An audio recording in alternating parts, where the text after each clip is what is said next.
Olá pessoal, meu nome é Maxwell Bruno Monteiro Carvalho. Eu vou apresentar para vocês meu trabalho de dissertação de mestrado, que foi produzido na Universidade Federal de Viçosa e orientado pela professora Cristiane Cataldo dos Santos Pais. Esse trabalho contou com uma bolsa CAPES Brasil do Instituto Nacional de Ciência e Tecnologia da Criosfera e foi fruto de uma parceria com o Terra Antar, Núcleo de Pesquisas Antárticas da Universidade Federal de Viçosa. Além disso, e esse trabalho é intitulado Brasil na Antártica, a divulgação científica sobre as mudanças climáticas e na mídia online. Bem, para introduzir esse tema, falar um pouco sobre os meios de comunicação e a ciência. Os meios de comunicação são os principais intermediários entre o mundo científico e o mundo cotidiano. Isso porque a maioria das pessoas toma conhecimento das informações científicas a partir de algum veículo de comunicação. A cada dia que passa, os jornais eles ampliam o espaço destinado às informações científicas. Isso porque também é crescente a demanda pela sociedade por informações, por esses conhecimentos. Dentre os temas frequentemente abordados pelos jornais está o das mudanças climáticas, que é um tema muito importante e atual. Esse é um assunto que tem crescido na mídia desde os anos 1980 e nas comunidades acadêmicas, e ele causa preocupação na sociedade devido a uma série de estudos científicos que alertam para uma condição de superaquecimento da Terra, influenciado pela ação humana a partir da emissão de gases causadores de efeito estufa. Tá? E bem, quais que seriam as consequências negativas disso? O derretimento das calotas polares, aumento do nível dos mares, possibilidade de novas epidemias, fenômenos extremos da natureza, como o calor intenso, entre outros. Quando a gente fala de estudos climáticos, a gente acaba tendo que falar também das regiões polares. A Antártica, por exemplo, é o ambiente mais propício a esse tipo de estudos. Mais propício do mundo a esse tipo de estudos. Isso porque a Antártica é a região mais sensível do mundo em relação às mudanças globais, e é por ali onde que se é possível perceber os primeiros sinais de que elas estão ocorrendo. Por isso, a Antártica é considerada um laboratório natural da Terra para os estudos climáticos e também um termômetro de saúde do planeta. Ela abriga 90% do gelo do mundo e 70% da água doce, além de reservas minerais e energéticas inexploradas e riquezas que talvez a gente ainda nem conheça. 7 países já reivindicaram posse sobre a Antártica. Para dar uma resolução a esse conflito, foi criado em 1959 o Tratado Antártico, que regulamenta aquela região e que proíbe qualquer tipo de posse sobre a Antártica. Além disso, ele traz alguns princípios, como por exemplo da não militarização do continente, é vedada qualquer atividade econômica, e a Antártica acaba sendo designada como um patrimônio destinado apenas à pesquisa e à proteção ambiental. O Brasil participa do Tratado Antártico desde 1975. Em 1982, ele instituiu seu próprio Programa Antártico de Pesquisas e, desde então, tem realizado as operações antárticas. Em 1984, foi instalada a Estação Antártica Comandante Ferraz, que é a casa do Brasil na Antártica. Portanto, feita essa introdução e destacada a importância desse tema, o meu trabalho tem como objetivo geral fazer uma análise sob a perspectiva linguístico-discursiva de como que essas pesquisas do ProAntar têm sido apresentadas à sociedade a partir dos meios de comunicação.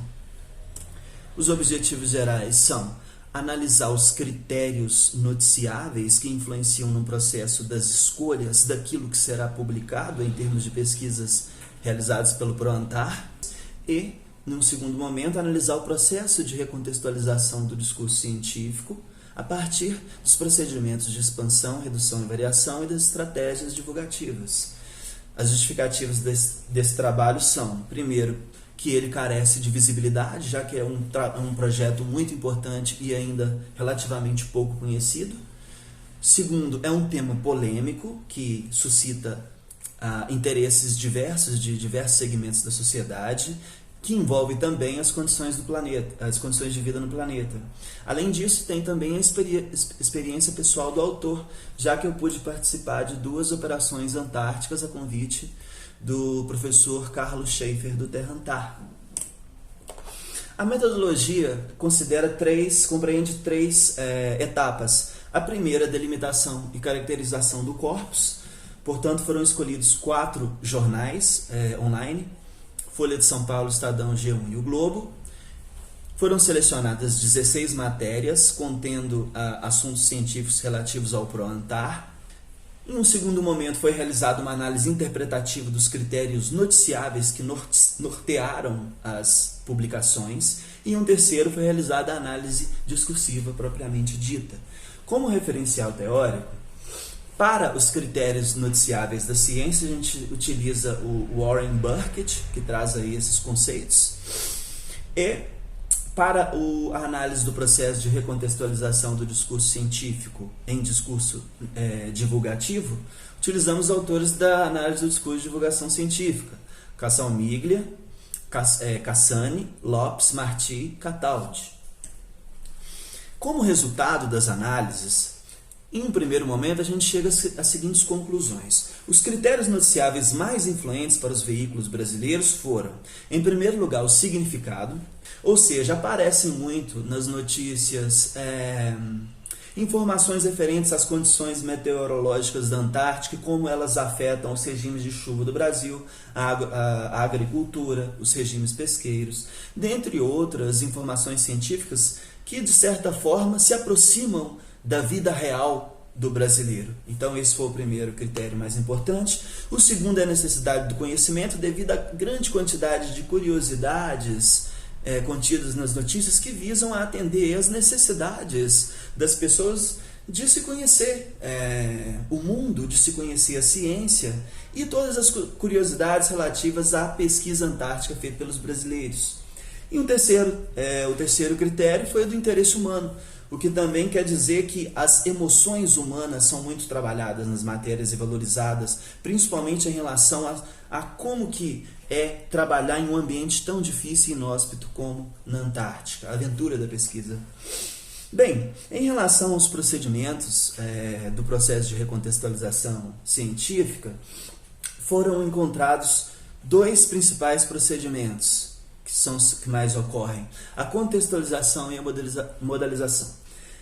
A contextualização, ela traz esse aspecto muito educativo, pedagógico dos meios de comunicação brasileiros, no sentido de sempre contextualizar as informações antárticas, evidenciando para o leitor que tipo de relevância elas podem ter, por que elas estão sendo publicadas ali naquele momento histórico, né?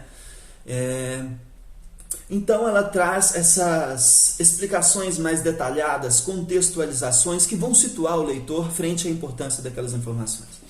E a modalização diz respeito aos elementos contidos no texto que demonstram posicionamentos dos jornalistas, redatores. Quais posicionamentos? Entre eles está a necessidade de se defender, a defesa, que eles fazem em relação à pesquisa, aos investimentos para a pesquisa antártica, e também um ponto muito importante é a crítica feita à disparidade dos recursos. Segundo esses jornalistas, os recursos estariam sendo mal distribuídos, uma vez que o aspecto da logística e da infraestrutura do projeto do Programa Antártico Brasileiro ser muito mais beneficiado do que o do financiamento da pesquisa em si.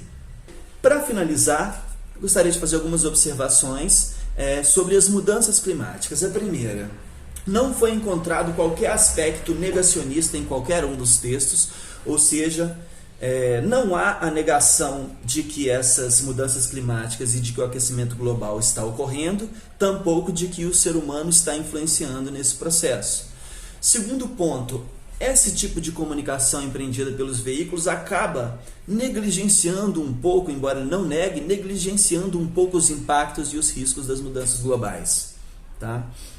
Então, essa falta de ênfase nesses aspectos acaba tendo um efeito negativo, que é um risco de que de se postergar as discussões sobre o acirramento, né, das políticas regulatórias empreendidas pelo Estado para frear todas as atividades que vão aí emitir os gases de efeito estufa e, em última instância, contribuir com a intensificação do aquecimento global. Com isso eu termino a minha apresentação. Ela é uma apresentação muito breve, então não dá para eu falar sobre tudo do trabalho, mas gostaria de agradecer a atenção e a possibilidade de participar do CIA.